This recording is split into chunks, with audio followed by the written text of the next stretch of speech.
Hello students.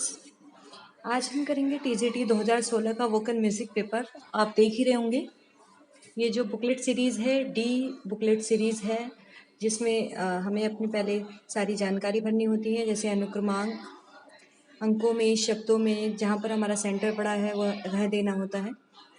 इसका जो समय होता है वो 2 घंटे होता है, जैसे कि लिखा हुआ है, और इसका जो पूर्णांक है वो 425 नंबर होते हैं, यानी कि 125 क्वेश्चंस जो हमें दिए हुए होते हैं इस बुकलेट में, उनको हमें उनके जो पूर्णांक होता है 425 होता है, यानी कि एक क्वेश्चन 3.4 नंबर का माना जाता है।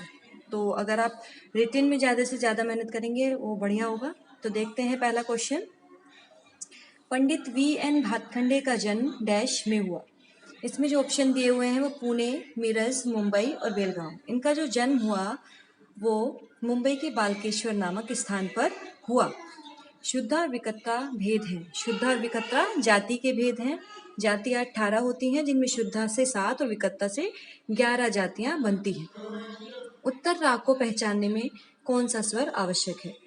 उत्तर राग को पहचानने में या पूर्व राग को पहचानने में वादी स्वर की आवश्यकता होती है। अगर किसी राग का वादी स्वर उत्तरांग है तो वह उत्तर राग कहलाता है, अगर पूर्वांग में है तो पूर्व राग कहलाता है।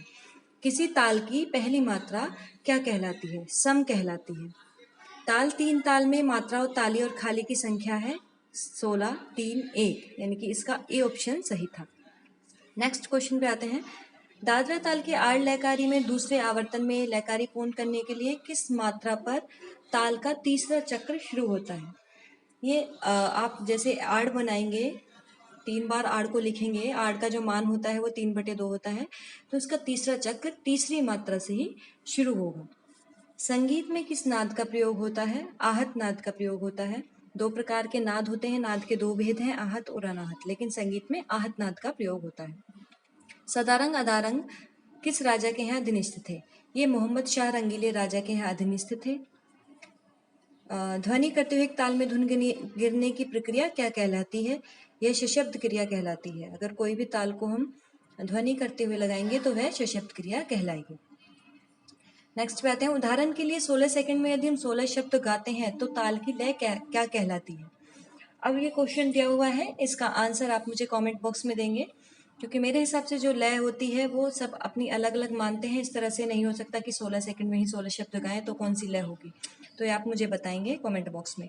धा धा दिनता किरता किरता किरता दिगदिगन, ये कौन सी ताल है? ये चौताल है, जो ध्रुपद गायकी के साथ बजाई जाती है, और यह खुले बोलों की ताल है। तिगुन और आड़ लय के बीच क्या संबंध है? तिगुन और आड़ लय के बीच संबंध है, आड़ लय का जो मान है 3/2, तो तिगुन बराबर 3/2 गुना आड़ लय। ए इसका आंसर है। ताल झुमरा में कितनी मात्राएं होती हैं? ताल झुमरा में 14 मात्राएं होती हैं। इसके जो विभाग होते हैं वो 2, 3, 2, 3, 4, 3, 4 के होते हैं। पहले विभाग 3, फिर 4, फिर 3, फिर 4। स्वरथा भिन्न चुनिए। इनमें जो भी भिन्न है वो चुनना है। तो ऊपर आप देखेंगे जैसे कि सब आलाप के बारे में, नोम-तोम के आलाप भी आपने किए हुए हैं, रागलाप भी किए हुए हैं, रूपकलाप। ये प्राचीन पद्धतियां हैं, रागलाप, रूपकलाप। इनमें जो अलग है वो बिल्कुल अलग है, कूटालाप। यह किसी प्रकार का लाप नहीं होता। यदि एक गाना एक ताल में बजाते हुए सम के बाद शुरू किया जाए तो यह विषम ग्रह कहलाता है। सम के बाद जो गाना शुरू होता है वो विषम ग्रह कहलाता है, और सम का अंत जब होता है, जब गाना शुरू होता है, तो वो अतीत ग्रह कहलाता है। यदि एक ताल को उसकी मूल गति से 1.5 गुना तीव्र गति से बजाएं तो उसे क्या कहते हैं? 1.5 गुण यानी कि आड़ लय, यानी कि 3/2। तो ये आड़ लय इसका आंसर आएगा। आड़ लय की गति क्या है? 3/2। 20 का ऑप्शन सही है। पंडित विष्णु दिगंबर पलुस्कर द्वारा गांधर्व महाविद्यालय की स्थापना किस सन में की गई? इसकी जो स्थापना की गई वो 5 मई 1901 को की गई। वो कहाँ पर की गई? लाहौर में की गई। पंडित ओमकारनाथ ठाकुर किसके शिष्य थे? ये विष्णु दिगंबर पलुस्कर जी के शिष्य थे, जो ग्वालियर घराने से बिलोंग करते थे। किसने पहली बार वीणा के तारों की लंबाई को भागों में बांटा और 12 स्वर स्थापित किए? सबसे पहले वीणा पर तारों की स्थापना जो की वो किसने की? अहोबल ने। वीणा पर स्वरों की स्थापना अहोबल ने की, और उसके बाद पंडित श्रीनिवास जी ने।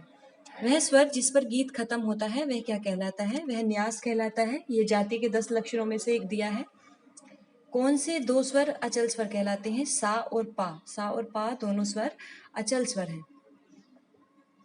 ध्रुपद गीत सामान्यतः निम्न चारों में से एक भाषा में नहीं पाया जाता। जो ध्रुपद गीत अधिक पाए जाते हैं वो हिंदी, उर्दू, ब्रजभाषा आदि में मिलते हैं, लेकिन संस्कृत भाषा में ध्रुपद गीत नहीं मिलते।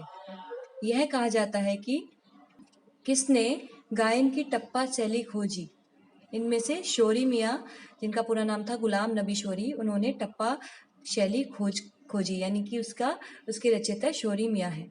कजरी गीत सामान्यतः डैश को वर्णित नहीं करता है। कजरी गीत किसके विषय में आता है कि कजरी गीत में इन चारों ऑप्शन में से कौन सा ऐसा ऑप्शन है जो कजरी गीत में प्रयोग नहीं किया जाता? वो आप मुझे, कजरी आपने पढ़ी होगी, मुझे बताएंगे।